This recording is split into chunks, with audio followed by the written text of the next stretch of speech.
12 iconic watch brands are dying right in front of us, and it's worse than you think. It all began in a quiet factory on the Volga River, where a company that outlasted the Soviet Union and survived the 90s industrial collapse is now being slowly strangled by something as boring as international banking rails and mail sanctions. From Cold War dive watch pioneers to historic 200-year-old Swiss manufacturers buried inside corporate filing cabinets, some of the most famous names in horological history are vanishing. So, why are these 12 watch brands collapsing in real time? Let's find out. 12. Vostok. Somewhere in Chistopol, Tatarstan, a customer service notice goes out every few weeks, and it always says some version of the same thing. Card payments should no longer work.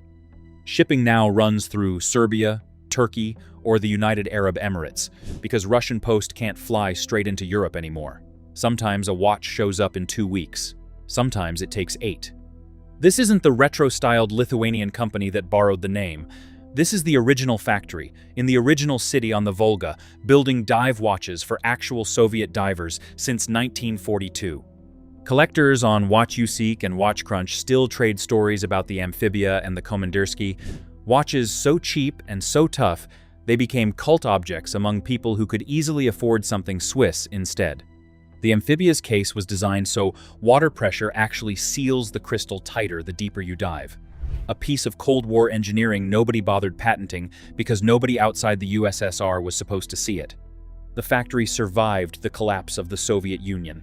It survived the 90s, when half of Russia's industrial base didn't. What it's struggling to survive now is paperwork. The Chistopol watch factory sits on a sanctions list, not because it makes weapons, because it's Russian, and Russian is apparently enough. Its bank can't clear a card payment. Its post office can't hand a parcel to a European carrier. So an operation that used to sell you a $200 automatic diver now spends its energy apologizing on its own website for why your package is sitting in a warehouse in Tbilisi. Overseas buyers who still want one increasingly just find a reseller instead, paying a markup to skip the mess entirely. An Amphibia that used to cost $60 or $70 direct from the factory now often sells for double that through a middleman, and the extra money doesn't go to Chistopol. It goes to whoever's willing to absorb the hassle the factory itself can no longer manage. Nobody stopped loving these watches. Nobody got tired of the design. The factory didn't lose its customers. It lost the pipeline that turns a customer into a sale. The steel is the same steel. What changed is invisible. A banking rail, a mail route, a line item on a list that has nothing to do with whether the watch keeps time. A factory that outlasted an empire is being strangled by something as boring as a payment processor, and there's a bleak kind of joke in that, if you can stomach it. The workers in Chistopol didn't vote for any of the geopolitics sitting on top of their factory floor.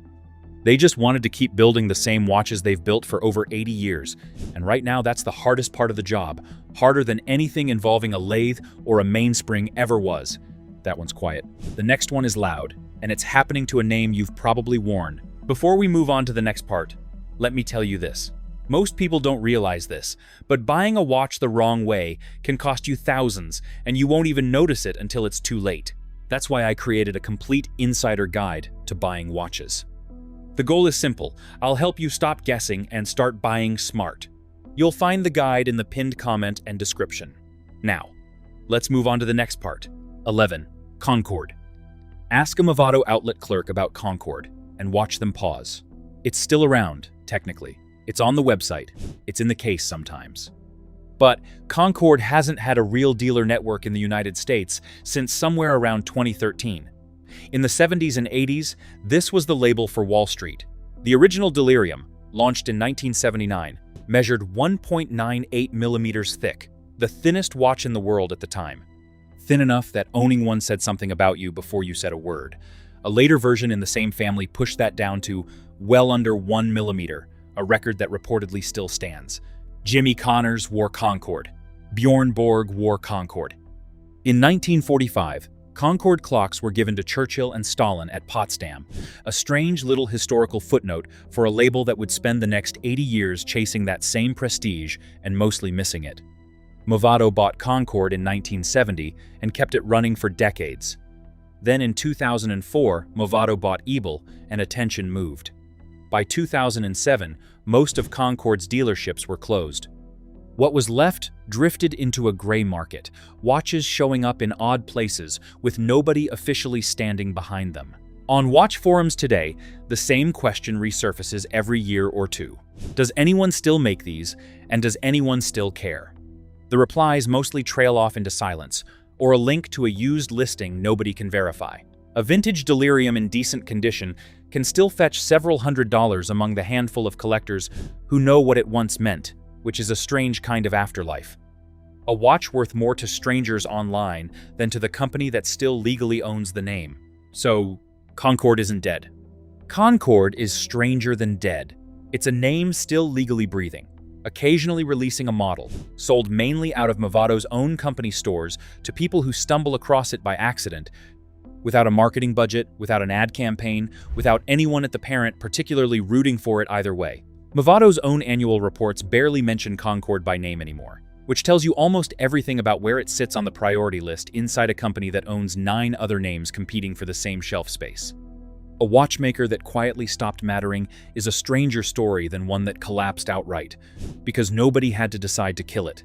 They just stopped deciding to keep it alive. Concord got starved by neglect. Company number 10 got starved on purpose by an owner who won't say the word out loud. 10. Eterna. Here's the strange part about Eterna. Its sister label, 2 entries from now, got sold off by the very same company. Eterna didn't. CityChamp Watch and Jewelry Group, a Hong Kong-listed holding group with interests in property and banking on top of watches, has owned Eterna since 2011. This is a real manufacturer, founded in 1856, credited with the first wristwatch alarm in 1914, and in 1948, the Eterna-matic movement, whose 5-ball bearing rotor design influenced automatic watchmaking across the entire Swiss industry, Rolex included. In 2009, Eterna revisited that same principle with the Sfera Drive, a new take on ball-bearing rotors that critics inside the industry actually respected. The engineering talent never left the building. It isn't a shell. It's a working manufacturer that happens to answer to shareholders 6,000 miles away, inside a holding company whose other divisions, property investment and consumer finance among them, have nothing to do with watchmaking at all. By 2016, the strain was visible enough that CityChamp had to inject fresh capital just to keep Eterna paying its own suppliers, and the executive tapped to lead the operation left after barely 2 months on the job. CityChamp has publicly insisted, more than once, that it remains committed to the name. Committed is a word companies reach for when they haven't yet decided to let go, and it costs nothing to say in a press statement, which is exactly why it gets said so often. Honestly, this is the one I keep circling back to, because it's the least dramatic story on this list, and maybe the saddest. No boardroom coup, no federal lawsuit. Just a nearly 200-year-old watchmaker sitting in the filing cabinet of a holding group that also manufactures stainless steel cases and clock movements on the side, kept alive because selling it would mean admitting the last decade didn't work, and nobody wants to be the executive who signs that memo. Eterna got kept. Corum, 2 entries from now, got let go. But first, a name nobody expected a Finnish mountain company to lose. 9. Suunto. Suunto belonged to Finland the way flannel belongs to Seattle.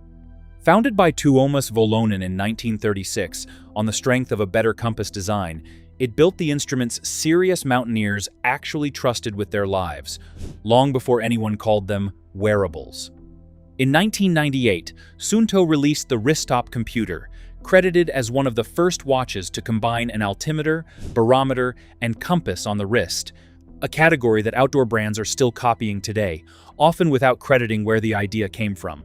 Then, it got sold. Amer Sports, Suunto's parent, was itself acquired by an ANTA-led consortium of Chinese investors in 2018. In 2022, Amer divested Suunto entirely, handing the whole operation to Lisheng, also known as Hailu, a Chinese wearables company whose signature products include a $60 smartwatch that resembles an Apple Watch and a pair of earbuds named, without apparent irony, the GT6. Layoffs followed in 2024, when Suunto's own CFO confirmed to Finnish media that 76 positions, about a quarter of the workforce, were being cut. Picture the customer this actually hurts. Someone standing on a real mountain, in real weather, trusting a specific instrument on their wrist because it never once let them down on a previous climb. That's not a metaphor. Suunto's dive computers and altimeters have been mission-critical gear for actual expeditions, the kind where a wrong reading isn't an inconvenience, it's a real risk. Nobody bought a Suunto for the logo. They bought it because it worked when nothing else would. That kind of trust doesn't transfer cleanly when the parent changes from a Finnish engineering house that made compasses for the military to a budget wearables outfit that makes fake-looking Apple Watches. The instrument might still work. What it means to strap one on has already changed, and no amount of continued Finnish design work in Vantaa changes who actually signs the checks in Dongguan now. Suunto got sold to a stranger. Fitbit got something worse. It got kept by family and slowly forgotten. 8. Fitbit. Google didn't sell Fitbit, it just stopped feeding it. Fitbit launched in San Francisco in 2007, founded by James Park and Eric Friedman, with a pitch that sounded almost quaint now, a small clip-on device that just counted your steps.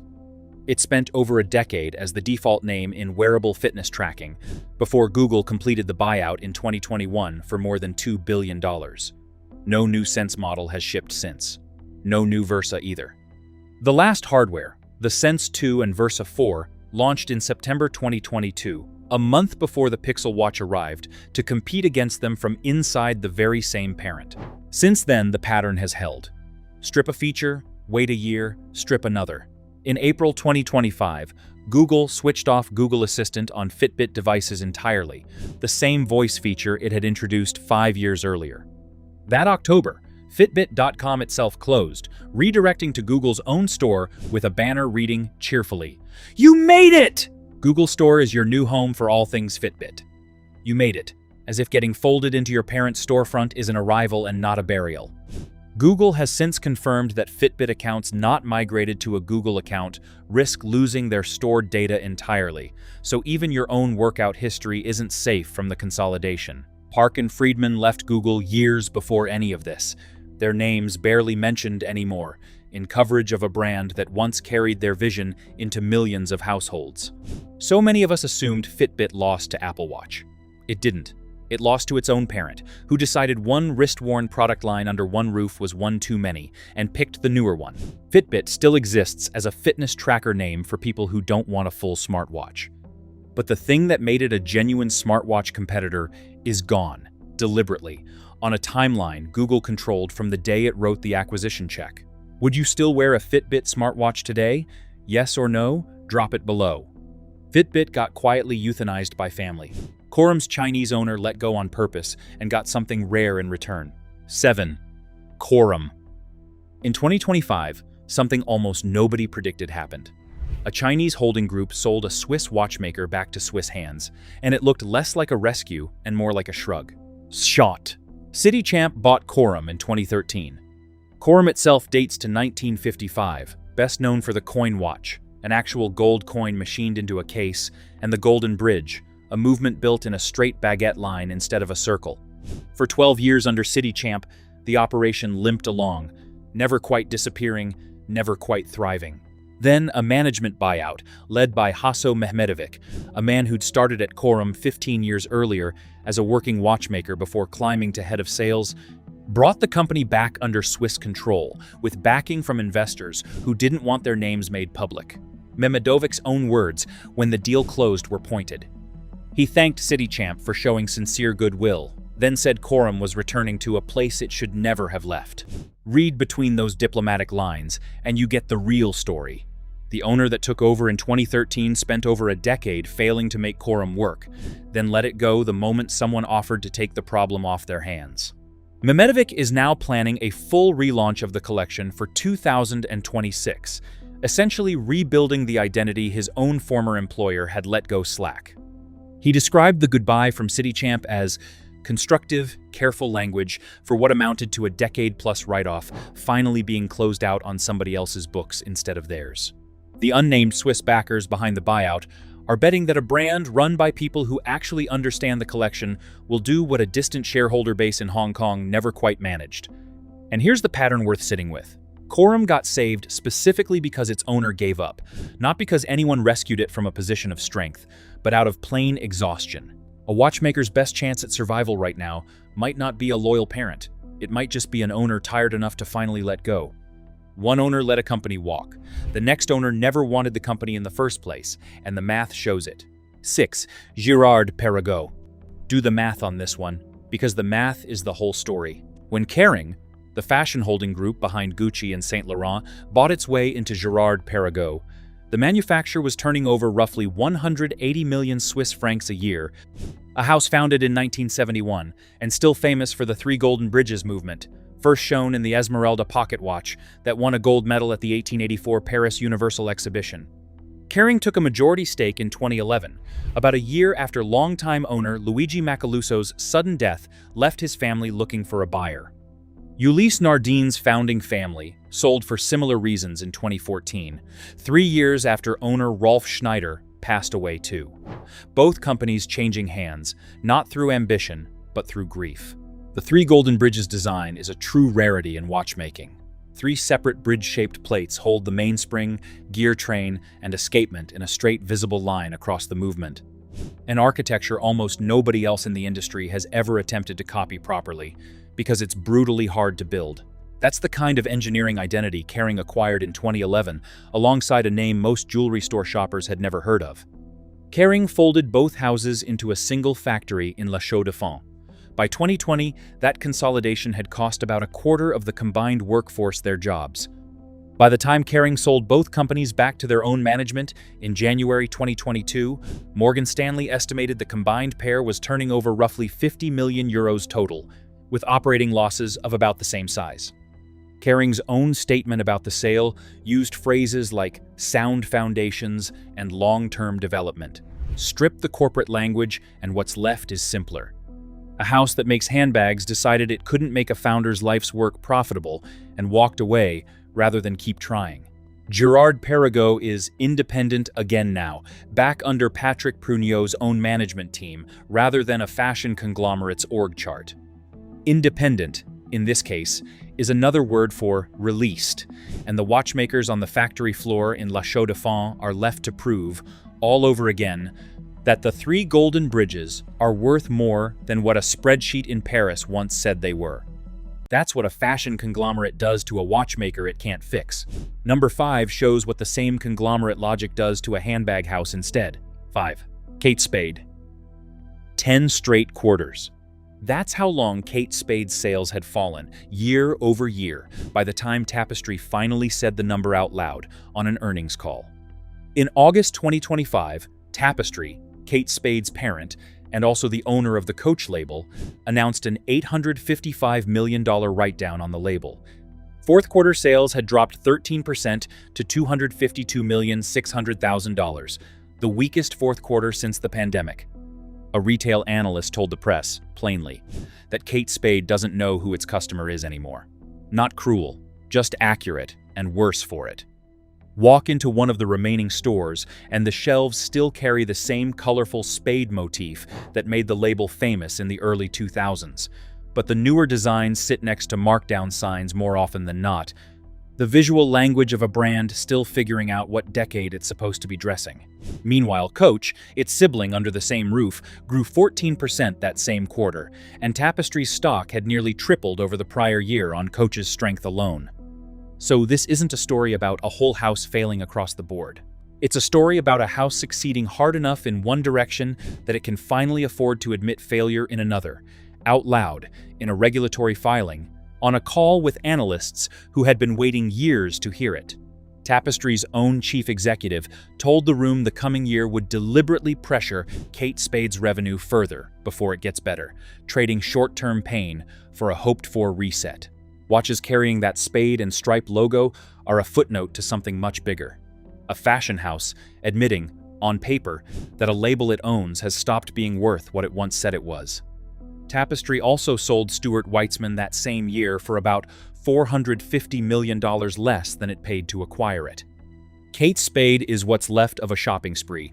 The parent is now quietly returning, piece by piece, one write-down and one divested sister label at a time, until whatever remains either finds its footing or gets sold to somebody with more patience than Tapestry currently has.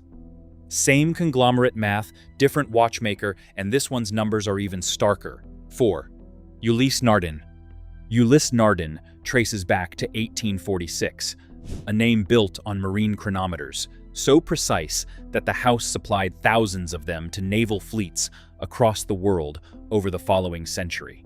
French, British, and Russian naval fleets all carried Ulysse Nardin chronometers at various points in the 19th and 20th centuries, a level of trust that took generations to earn, and, under Caring, took barely a decade to erode into a rounding error on a balance sheet. That legacy got merged into a single factory alongside sister brand Girard-Perregaux and run by Patrick Pruniot, a former Apple executive, before being sold off in the same January 2022 transaction that let Girard-Perregaux go. Before the acquisition, Ulysse Nardin's annual sales sat around 190 million euros. Once folded into Caring's structure, alongside its sister house, Morgan Stanley estimated the combined revenue for both companies at roughly 50 million euros total, a fraction of what either name pulled in separately before anyone in Paris got involved.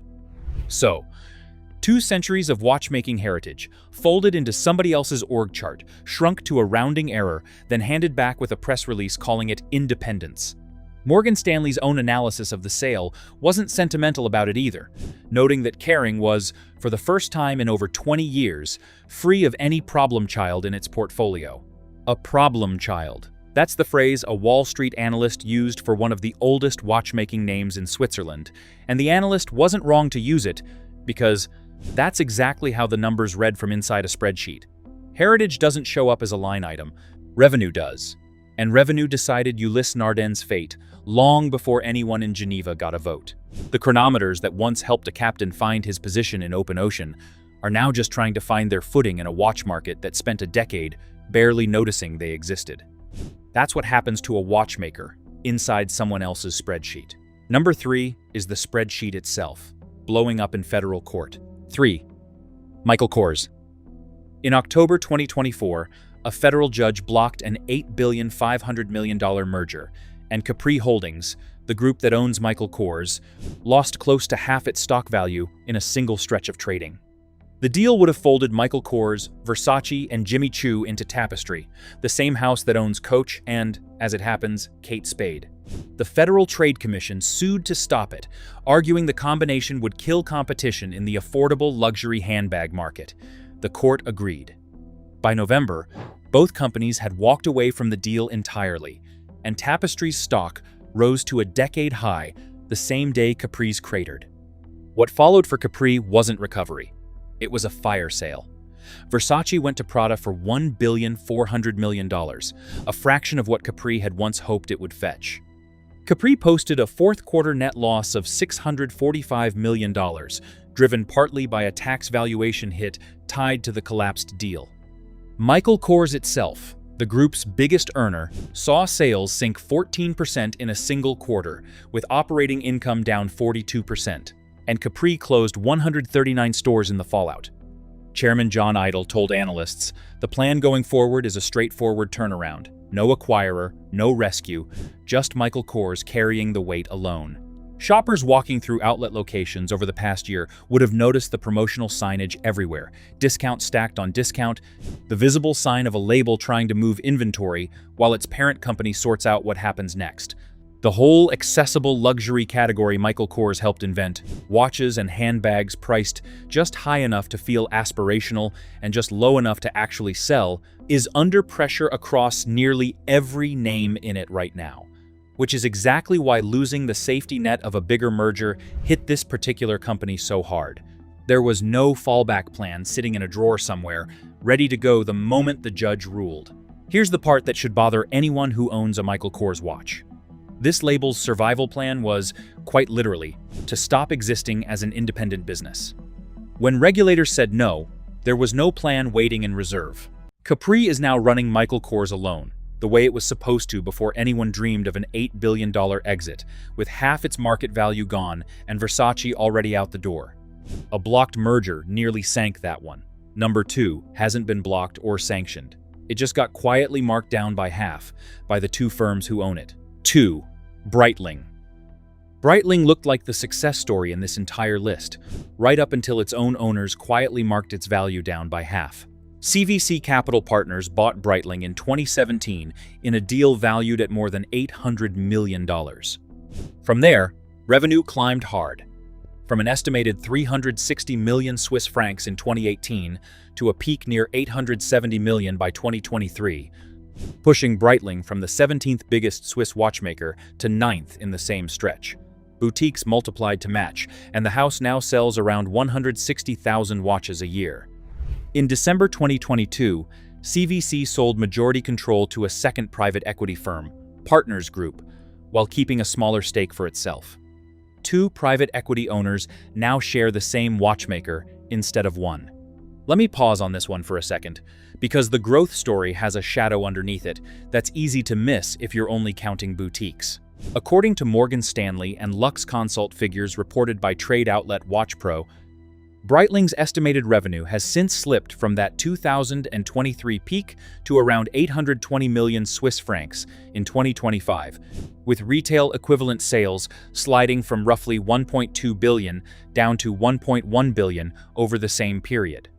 The Financial Times reported in early 2026 that CVC and Partners Group have each written down their stakes to roughly half of what they were worth in 2023, after an expensive store rollout collided with softening luxury demand and fresh United States tariffs on Swiss goods that briefly hit 39% before settling near 10%. Private equity doesn't hold a company forever, and two private equity firms sharing ownership of the same one usually means an exit is getting closer, not further away.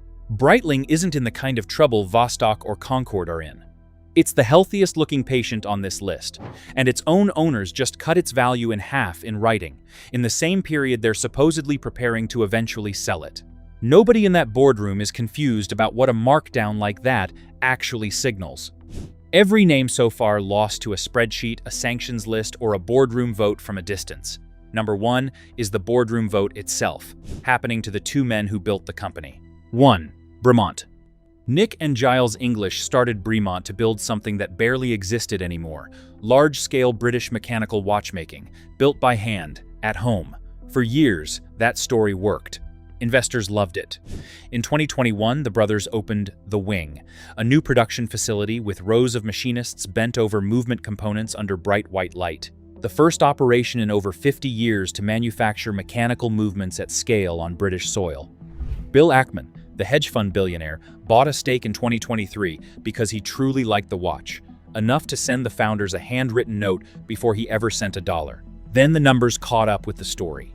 Bremont's accounts for the year ending June 2023 showed an operating loss of nearly £14 million on revenue that had dropped 10% to £20,400,000.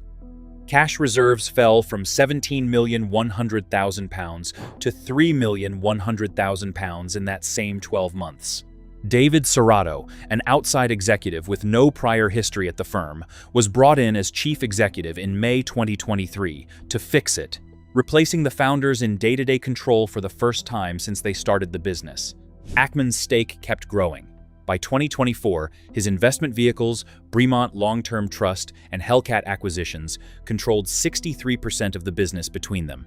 The turnaround trimmed the loss to £9,800,000 the following year. Still a loss, just a smaller one.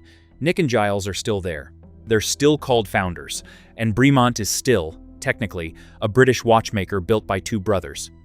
But a majority vote in that boardroom now belongs to a Wall Street investor who first discovered the operation by walking into a shop in London and buying one of its watches like anybody else. That's the part worth sitting with. Ackman didn't set out to take over a watchmaker. He set out to buy one watch, liked it enough to write a note, and ended up owning the company that made it. There's a reason the English brothers don't talk publicly about exactly when the arithmetic stopped being theirs to control. It isn't embarrassment.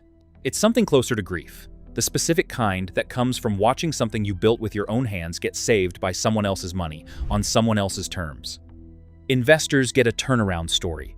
The two men who lived it get a boardroom seat and a vote that no longer decides anything on its own, and a company built on the promise of independence now runs its books through a hedge fund's investment vehicles instead.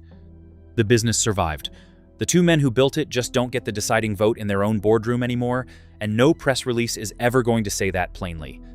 Every name on this list got some version of the same offer, in different rooms, at different volumes. Give something up, or watch the whole thing disappear on your own terms instead. The ones left standing all took the deal, and most of their customers never even noticed the trade being made behind the dial.